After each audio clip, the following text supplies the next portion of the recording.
You are listening to Catholic Family Podcast.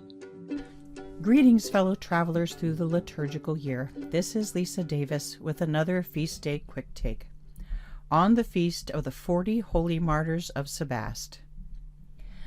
The boys in our family, being boys, especially love this feast day, showcasing the faith and courage of the soldiers of an intrepid army legion named for thunder and lightning. But this is the kind of heroic tale that's an inspiration to anyone. Here's the drama in a nutshell. The year is 313 AD. The location is Sebaste, present-day Sivas, Turkey. The formerly massive Roman territories have started to break off into subsidiary kingdoms of Rome. The west ruled by Constantine, marching under the Christian banner. The east is now ruled by Licinius, who considers at the start of their rocky relationship that it is politically expedient to concede to Constantine's revolutionary amnesty for Christians. In the year 320, however, the relationship between the two rulers begins to fall apart. As Constantine introduces greater measures to protect Christians throughout Rome, Licinius, ready for a political break anyway, and disgusted with what he considers Constantine's mad obsession, abandons all protections for Christians and re-implements the former pagan practices, suppressing Christianity within his populations and outlawing it in his army, an army that has been free to practice the faith since 313. It shouldn't surprise most to hear that the large majority of the army took this news with a shrug. Most were already pagan or practiced no religion at all, but there was one very special legion for whom Christianity was more important than the Roman army: the 40 Christians of the famed 12th Legion. Rather than deny Christ or compromise their Christianity by making even a token offering to false gods, which was the proof of loyalty to Licinius required by army regulations, 40 soldiers in the legion choose imprisonment. It's important to understand that the chief mark of the Roman army in the 4th century is discipline. Loyalty to the state, as well as personal loyalty to the emperor, is demanded and expected. Any deviation from this is met with extreme forms of punishment, including death without trial or death simply at the word of a military commander. The 12th Legion is so prized, however, and its cohesiveness so important, that the Christians are given every chance to come around to what their commanders call common sense. How hard could it be to simply cooperate with the national narrative? 99% of the army has complied. Nevertheless, not one of the 40 will take a bribe or give in while being tortured. They are proving their mettle as the best and bravest. And the Roman powers that be are aware of this. Loath to lose some of their best men, their jailers believe they have come up with just the strategy to cause some, if not most of the men to give in. Their final sentence is to lie unclothed side by side on the frozen surface of a lake in Sebaste until they either expire or agree to relinquish their Christianity and sacrifice to the Roman gods. We know what they chose, of course, because they live on for us in the lives of the saints, and we get to read about them every March 10th. Isn't it amazing how we can be awed by this heroism still 1800 years later? And if anyone's ever heard of Licinius, it's with a vague recollection of distaste at best. But I digress. After prolonged imprisonment, torture, and attempted bribery, all 40 soldiers have thus far held fast. Men of the highest integrity and resolve, loyal friends, steadfast in their faith and trust in God, not one of the 40 is weakened. And so the scene of their slow execution is prepared. In the last cold weeks of late winter, a frozen lake is not hard to find. A statue of the false god stands nearby, and a warm bath is kindled tantalizingly close to the frozen lake, the immediate reward for any soldier who decides to bend to the will of the emperor. Guards are chosen to surround the Christian legion in case any attempt to escape. Hours pass. Daylight begins to grow dim. The soldiers' commitment to Christianity and to one another impress the guards watching, sparking both incredulity and grudging respect. In the bitter cold, the soldiers, barely able to speak words of encouragement to one another through chattering teeth, pray and even sing together. The guards know these men, know of their valor and their commitment to their military profession.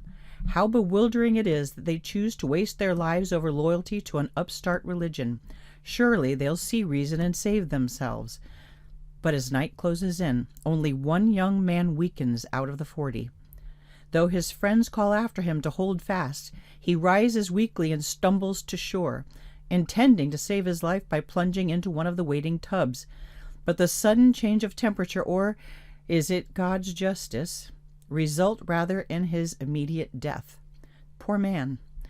But God will have his way. 40 had pledged themselves to him, and 40 there will be to march through the heavenly gates. At the moment of the deserting soldier's death, a bolt of lightning shoots down from the heavens. Now on the shore stands Aglaus, one of the guards. It is not known whether he was a less than heroic Christian or a pagan, but the scene he's witnessed this day has touched his heart and soul. Filled with heroic grace, he sees this as his sign, throws off his clothes, and joins the 39 men on the ice, making the company complete once again, the 40th martyr of the 12th Legion. By the time dawn breaks, most of the men have expired. A few show small signs of lingering life, but all of the frozen martyrs are gathered up nevertheless and burned in a giant pyre on the edge of the lake. By royal decree, all remnants are thrown into the running waters of the nearby river to discourage their being honored, but the faithful still manage to rescue relics which are shared among many churches, especially in the East. Word of the almost unimaginable courage and tenacity of the pious soldiers spreads through the Christian community, inspiring the faithful and converting countless pagans. It's no surprise that the cultus of the heroic 40 flourishes immediately. We have a written record of their history from a eulogy by Bishop Basil of Caesarea, which celebrated their feast day only 60 years following their deaths. We remember the amazing story of these 40 men today, almost 2,000 years later, because they did not give in to the pressure of their peers and even their government. Knowing the truth of Christianity and on fire with love of God, no inducement could force them to relinquish the treasure of their faith. Finding strength in prayer and in one another's support, they persisted to the bitter end of a slow and agonizing martyrdom and won the everlasting crown. They have so much to teach us, this special band of Christian brothers. The eternal value of persisting in the truth against all odds, that this life is short and that eternity is forever. And their story is the ultimate lesson in choosing our friends well. St. Thomas Aquinas tells us, "There is nothing on this earth more to be prized than true friendship." Throughout Catholic literature and in the words of many saints, we find a constant thread praising the Catholic virtues of hospitality, patience, and true charity toward one another, but especially in choosing our close friends from the church pews and supporting one another toward our heavenly goal in an oasis outside the worldly world. We may never find ourselves in as stark a situation as the Lightning Legion did, having to choose martyrdom over apostasy and having to convince our friends to do the same. But we can pray to the 40 Holy Martyrs of Sebaste for wisdom, strength, and all the right words if this ever does come up, or in any situation where our friend's spiritual well-being is endangered. And did you know we know the names of all 40 martyrs? We can ask them personally.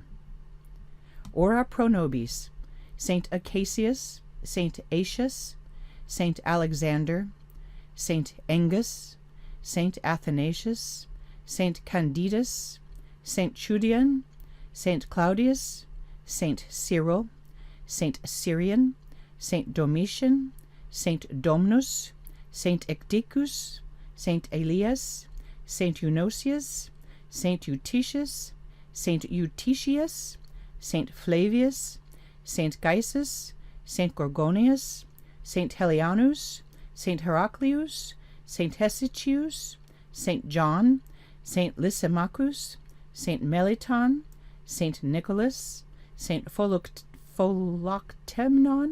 Saint Priscus, Saint Cicerdon, Saint Servian, Saint Sisinus, Saint Smaragdus, Saint Theodulus, Saint Theophilus, Saint Valens, Saint Valerius, Saint Vivanus, and Saint Xanthus, and the guard who replaced the one soldier who lost his faith, Saint Aglaeus. And this is Lisa, signing off. You've been listening to the Catholic Family Podcast. If you enjoyed this show, please share it with your friends and family. You can support the production on Patreon and PayPal, and you can reach Kevin at kevin89davis@gmail.com. Ad Maiorem Dei Gloriam, all for the greater glory of God.